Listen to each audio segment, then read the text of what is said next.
আল্লাহ রাব্বুল আলামিন শুরুতে একা ছিলেন। কয়জন ছিলেন? তাহলে কি এখন তিনি দুইজন? আল্লাহ রাব্বুল আলামিন ছিলেন একা।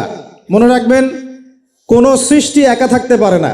আল্লাহ রাব্বুল আলামিন স্রষ্টা, তিনি একা থাকতে পারেন। চিরকুমার সংঘে নাম লেখানো বন্ধ করতে হবে। চিরকুমার সংঘে নাম লেখানো কি করতে হবে? বন্ধ করতে হবে। এখন এই সিলসিলা চলছে দেখে, একা একাই মেয়েরা জীবনযাপন করতে চায়, কোনো কোনো ক্ষেত্রে একা একা ছেলেরা জীবনযাপন করতে চায়। তো এই একাকী মানুষ থাকতে পারে না।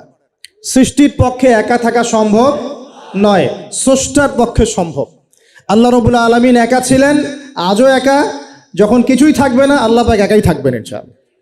আল্লাহ পাক সূরা হাদীদের মধ্যে বলছেন, হুয়াল আউয়ালু ওয়াল আখির, আল্লাহ পাক প্রথম, ওয়াল আখির আল্লাহ পাক শেষ, ওয়া যাহিরু আল্লাহ পাক প্রকাশ্য, ওয়াল বাতিন আল্লাহ পাক গোপন, ওয়া হুয়া বিকুল্লি শাইইন আলিম, আল্লাহ পাক প্রত্যেকটা বিষয় সম্পর্কে সম্যক জ্ঞানী।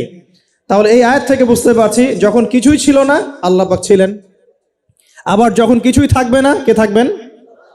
এমনটা আল্লাহ সূরা আর রহমানে বলেছেন, কুল্লু মান আলাইহা, বলেন কুল্লু মান আলাইহা, সবকিছু কি হবে? ফানা হয়ে যাবে। ফানা মানে একদম ধ্বংস হয়ে যাবে। ওয়ায়াবকা ওয়াজহু রাব্বিকা যুল জালালি ওয়াল ইকরাম, কি বাকি থাকবে? আল্লাহ রাব্বুল আলামিনের সত্তা বাকি থাকবে।